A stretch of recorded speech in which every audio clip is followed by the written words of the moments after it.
सुप्रभात दोस्तों, राधे राधे जी। कैसे हैं आप लोग? मैं आज आप लोगों के साथ कुछ शेयर करना चाहती हूँ, अपने विचार, जिससे मेरा कल से ना मन बहुत अजीब-सा है। अब आप पूछेंगे क्यों? तो उसकी वजह ये है कि मैंने कल मूवी देखी एनिमल, और उस मूवी को देखने के बाद मेरे मन में बहुत से प्रश्न आए। वैसे तो ये बच्चों को बहुत पसंद आ रही है, हो सकता है बड़ों को भी आ रही हो। प्रश्न इसलिए आए क्योंकि मुझे इस मूवी का मेन जो मकसद है ना, ध्येय, वो समझ में नहीं आया। नाम सिर्फ एनिमल रख देने से आप क्या संदेश देना चाह रहे हो? मूवी में एक बेटे का अपने पिता के प्रति बहुत प्रगाढ़ प्रेम दिखाया गया है। वो बेटा अपने उन पिता को अपना हीरो मानता है। पहला सवाल तो यही है कि वो हीरो क्यों मानता है, ये तो दिखाया ही नहीं गया। भाई कोई भी बच्चा अपने माँ-बाप में से किसी एक को अगर अपना हीरो मानता है और उसको इतना ज़्यादा प्यार करता है कि उसके लिए उसको कुछ नहीं दिखता उसके आगे, उसके पीछे वजह होती है।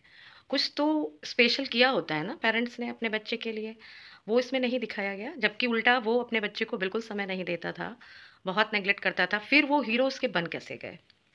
मतलब वो डैडी, वो पापा अपने बेटे का हीरो कैसे बन गए? जब कुछ दिखाया ही नहीं गया। ऐसे कैसे मतलब कोई किसी का हीरो बन सकता है? शिकायतें भी बहुत हैं उसको अपने पापा से, पर फिर भी वो उसके हीरो हैं। पहला तो ये है कि मुझे ये समझ नहीं आया। चलो एक बार ये मान भी लेते हैं कि हर बेटे का हीरो उसका पापा ही होता है, तो होते हैं हीरो, पर इतना ज़्यादा प्यार तभी होता है जब उसको बदले में उतना प्यार मिलता है। बच्चे करते क्या हैं? किसको प्यार ज़्यादा करते हैं? जो उनको समय देते हैं, जो उनको समझते हैं, जिन्होंने कुछ ऐसा किया होता है अपनी लाइफ में जिसको बच्चे ने देखा होता है, तो वो उसका हीरो बन जाता है। मैं इस फ़िल्म का रिव्यू नहीं कर रही हूँ, ना ही ऐसा कोई मेरा मकसद है। बस जो प्रश्न मेरे दिमाग में उठे, मैं उन्हें पूछना चाहती हूँ, शायद कोई आप में से कोई एक दे दे मुझे मेरे प्रश्नों के जवाब। दूसरा, इस फ़िल्म में ये बहुत अच्छे से दिखाया गया कि कैसे अमीर घर के बच्चे ही बिगड़ते हैं, क्योंकि उनके पास बहुत सारे रिसोर्सेज़ होते हैं, अपने हर गलत काम को सही साबित करने का पावर होती है। पर हम पेरेंट्स ये भूल जाते हैं कि पावर के साथ ज़िम्मेदारी भी मिलती है हमको। ज़िम्मेदारी इस बात की कि उस पावर को कैसे यूज़ करना है, कब यूज़ करना है और कब नहीं यूज़ करना है। वो तो करते ही नहीं है पेरेंट्स। तभी तो ये कहावत है कि अमीर घर के बच्चे ही बिगड़े होते हैं, जो कि इसमें अच्छे से दिखाया गया है। वो छोटे से क्लास में होता है और गन लेकर कॉलेज में जा कर के लड़कों को धमकाता है, तो ये कैसे, कहाँ से आया? उसने उसके घर में है ना अवेलेबल, उसको पता है कि उसका साथ दिया जाएगा। तो ये जो साथ दिया जाएगा ये पेरेंट्स ने ही किया होता है ना बचपन से। तभी तो बच्चे आगे जाके इतना बिगड़ जाते हैं कि फिर वो आपके हाथ में नहीं होते हैं, आपके कंट्रोल में नहीं होते हैं। बच्चों के गलत कदम उठाने पर उनको अपने से दूर भेज देना, बोर्डिंग में भेज देना, ये समस्या का हल नहीं है। बच्चे जब कुछ गलत करते हैं, उनको आपके समय की ज़रूरत है, आपके साथ की ज़रूरत है, आपके सलाह की ज़रूरत है, और आपके एक कड़े कदम की तो निश्चित ही ज़रूरत है। पहली गलती में ही अगर सज़ा मिल जाए, तो अगली गलती की संभावना थोड़ी कम हो जाती है। और पहली गलती में अगर सज़ा नहीं मिलती है, हम बचा लेते हैं अपने बच्चों को, उनके अंदर और हिम्मत बढ़ जाती है गलत करने का। तो बच्चों को प्यार करिए, मगर इतना भी नहीं जो उनके लिए आगे जाकर हानिकारक हो जाए। दूसरी चीज़ इस मूवी में दिखाई गई है 2 भाइयों के बीच की बहुत पुरानी तकरार, जो आगे जाकर इतनी बड़ी दुश्मनी का रूप ले लेती है। तो क्यों दिखाया गया इस मूवी में? कि भाइयों का प्यार भी तो दिखाया जा सकता था। नहीं, क्योंकि जो आज चल रहा है, हमारे समाज में हो रहा है, वही दिखाया है। बस थोड़ा ज़्यादा बड़े लेवल का दिखा दिया। अब वो लोग बड़े पैसे वाले हैं तो दिखा ही देंगे। पैसे में कोई कम नहीं है, कोई कमज़ोर नहीं है, लेकिन फिर भी कभी किसी एक भाई ने कभी किसी एक भाई का हक मारा, ऐसा उसको लगा, और जिस वजह से ये दुश्मनियाँ बढ़ती चली गईं, बाबाओं के टाइम की दुश्मनी। तो सबसे बड़ी चीज़ तो इस फ़िल्म में ये है, हम सबको समझने के लिए, जो शायद कोशिश की गई है, गलत तरीके से ही सही पर कोशिश तो की गई है दिखाने की, कि बड़ों के द्वारा लिए गए एक गलत निर्णय आगे जाकर हमारे बच्चों के लिए कितना गलत साबित होता है। वो तो सगे भाई होते हैं ना, सगे भाई, एक माँ-बाप के बच्चे, अगर उनमें प्यार नहीं है और वो कुछ ऐसा गलत कर बैठते हैं, क्या सोचते हैं वो?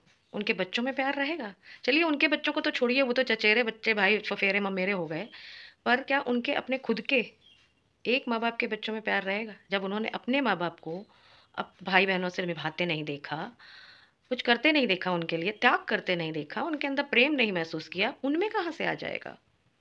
बात मूवी की करते-करते मैं कहाँ चली गई। ख़ैर ये तो होना ही था, क्योंकि इसमें रिश्तों की वो पराकाष्ठा की दुश्मनी दिखा दी गई जो शायद रियलिटी में संभव नहीं है, और होती होगी मुझे नहीं पता, मैं इतनी पैसे वाली नहीं हूँ कि इतने मैंने इस तरीके की रियलिटी देखी हो कि एक बाबा के बच्चे गाजर मूली की तरह दूसरे बाबा के बच्चों को मार काट रहे हैं, और उन्हीं में से हमारा हीरो अपने बाबा के चचेरे भाइयों को लेकर के आता है, उनके बच्चों को लेकर आता है, अपने साथ खड़ा करता है अपने दूसरे बाबा के बच्चों से लड़ने के लिए, और वो सब आपस में एक दूसरे को गाजर मूली की तरह काट रहे हैं। जहाँ आपने एक बार ये प्यार दिखाया कि वो गाँव जाकर अपने अपने भाइयों को याद करता है और भाई उसके साथ चल पड़ते हैं, तो यही चीज़ दूसरे वाले बाबा के बच्चों के साथ क्यों नहीं करते हुए दिखाई गई? वहाँ आप प्यार से गए ना, पहले तो वो भी नहीं तैयार थे, उनसे भी रिश्ता नहीं चल रहा था ना। वहाँ आप प्यार से गए, प्यार से मनाया, सब मान गए। प्यार से ही हर जंग जीती जा सकती है, वरना किसी जंग का कोई अंत नहीं है। आप आज किसी के 2 आदमी को मारोगे या दुःख दोगे, तकलीफ़ दोगे, वो आपके 4 को देगा। 4 को नहीं तो 1 को ज़रूर देगा, अपनी यथानुसार, क्षमता अनुसार। इसको क्यों आगे बढ़ाना है? क्यों? मूवी का हीरो अपने पापा से इतना प्यार करता है कि उसको माँ का प्यार, बहन का प्यार करता वो सबसे है, लेकिन वो उनके आगे नहीं रखता है। और एक बार तो मूवी में ये दिखाया गया कि हाँ चलो, वो अपनी पत्नी और अपने बच्चों को बहुत प्यार करता है, लेकिन पिता का बदला लेने के लिए उसने अपनी पत्नी के प्यार से भी समझौता कर लिया, उसको भी चीट कर दिया ला। ये कहीं से भी मेरे हलक के नीचे नहीं उतर रहा या मेरे ज़हन में नहीं आ रहा। इसको दिखाने का क्या मकसद था मूवी में? क्या औरतें सिर्फ इस्तेमाल करने के लिए होती हैं? औरतों से वो जुनूनी, वो जज़्बाती रिश्ता नहीं बनाया जा सकता? वो डिवोटी, मतलब क्या क्या दिखाने की कोशिश की है कि आप किसी को इतना प्यार करो कि उसके प्यार में इतने अंधे हो जाओ कि आप बाकियों के साथ क्या कर रहे हो, सही कर रहे हो, गलत कर रहे हो, वो मायने ही नहीं रखता। शायद यही दिखाने की कोशिश की गई है कि प्यार की पराकाष्ठा इंसान को पागल कर देता है। सोचने समझने की शक्ति इसकी ख़त्म हो जाती है, सही गलत को देखना वो भूल जाता है, समझना वो भूल जाता है। तो ये सब, भाई मुझे तो इस मूवी में कुछ समझ में नहीं आया। टोटली मैं इतना डिस्टर्ब हो गई ना रात में मूवी देखने के बाद, कि ये क्या परोसा जा रहा है हमारे बच्चों को, क्या सीखेंगे वो इससे? समाज टूटता जा रहा है, बिखरता जा रहा है, परिवार टूट रहे हैं। चचेरे ममेरे फुफेरे भाई बहनों की तो बात छोड़िए, सगे भाई बहनों में नहीं पट रही है। प्रॉपर्टी की छोटे से हिस्से के लिए एक दूसरे को मार डाल रहे हैं, खुद कुछ नहीं बन पा रहे हैं, या फिर रातों रात अमीर बनना चाह रहे हैं, या किसी भी तरीके से साम दाम दंड भेद कैसे भी पैसा आए, इस सोच को रख रही है आज की हमारी युवा पीढ़ी। ऐसे समय में ऐसी मूवी की ज़रूरत नहीं थी। ये मूवी तो और भी ज़्यादा डिस्प्यूट पैदा करेगी। इस समय ज़रूरत है हमारे समाज को ऐसी मूवीज़ की जहाँ हम आपस का प्यार दिखाएं, जहाँ हम रामायण जैसी कथाएं दिखाएं कि भाई ने भाई के लिए क्या त्याग किया। प्रेम त्याग का दूसरा रूप है जिसको हम भूल चुके हैं, जिसको हम अपने बच्चों को सिखाते ही नहीं। हम शेयरिंग ही नहीं सिखाते, और सिखाएंगे भी कैसे जब हमारे एक ही बच्चा होगा? हम किसके साथ शेयर करना सिखाएंगे? पर हम एक बच्चे के साथ भी शेयरिंग करना सिखा सकते हैं, पर हम सिखाते नहीं हैं।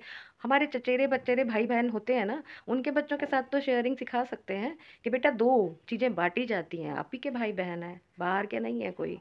आपका जो है वो उनका है, उनका जो है वो आपका है। ये क्यों नहीं हम सिखा पाते? सब कुछ हम उसको इतना स्वार्थी बना देते हैं ना अपने बच्चों को बचपन में, मेरा, मेरा, मेरा, मेरा करके हमारा शब्द ख़त्म हो चुका है। हम क्या सिखा रहे हैं अपने बच्चों को? हम हम की सोच ही ख़त्म हो चुकी है। सुन रहे हैं मूवी का दूसरा पार्ट आएगा, हो सकता है मुझे जो इसमें सही नहीं लगा है, उस मूवी में कुछ एंड ऐसा दिखाएँ कि बच्चों को समझ में आए कि ऐसा करने से ये अंत होता है, और उसका एक सकारात्मक पहलू दिखाएँ, मैं ऐसी उम्मीद करती हूँ। बनाने की कोशिश आपने इस वक़्त का समाज का आईना ज़रूर दिखाया है कि हाँ, ऐसा हो रहा होगा, हो सकता है ऐसा हो रहा हो। मूवी तो वैसे भी थोड़ी अतिशयोक्ति होती है, लेकिन फिर भी मैं यही कहूँगी कि अभी इस वक़्त ऐसी मूवीज़ का टाइम नहीं है। हम ऑलरेडी बहुत टूटे हुए हैं अंदर से। हम हमारे परिवार टूटे हुए हैं, भाई-भाई में पट नहीं रही है। ऐसी मूवीज़ इस समय नहीं आनी चाहिए। प्लीज़ इस तरह की मूवीज़ बनाइए जिसमें प्रेम दिखाइए। हम देखकर बहुत ज़्यादा सीखते हैं ना, हमारी युवा पीढ़ी इस वक़्त मीडिया से बहुत ज़्यादा सीखती है, बहुत ज़्यादा सीखती है। तो मीडिया का भी फिर एक ज़िम्मेदारी बनती है कि वो हमारी युवा पीढ़ी को कुछ अच्छा परोसें। कुछ अच्छी बाइट्स खिलाएँ, हेल्दी बनाएँ। कहते हैं ना, हम अपने घर में अपने बच्चों को हेल्दी खाओ, हेल्दी खाओ, हेल्दी खाओ के पीछे पड़े रहते हैं, तो हेल्दी सिर्फ़ खा के शरीर ही हेल्दी नहीं बनाना है, हमें अपना बच्चों का दिमाग भी हेल्दी बनाना है, तो उनके अंदर एक अच्छे हेल्दी विचार भी डालने हैं। तो माँ-बाप तो प्रयास करें ही करें, अगर पूरा समाज और पूरी मीडिया ये सब प्रयास करें, तो एक अच्छा देश, एक अच्छी युवा शक्ति हमारे सामने आ सकती है।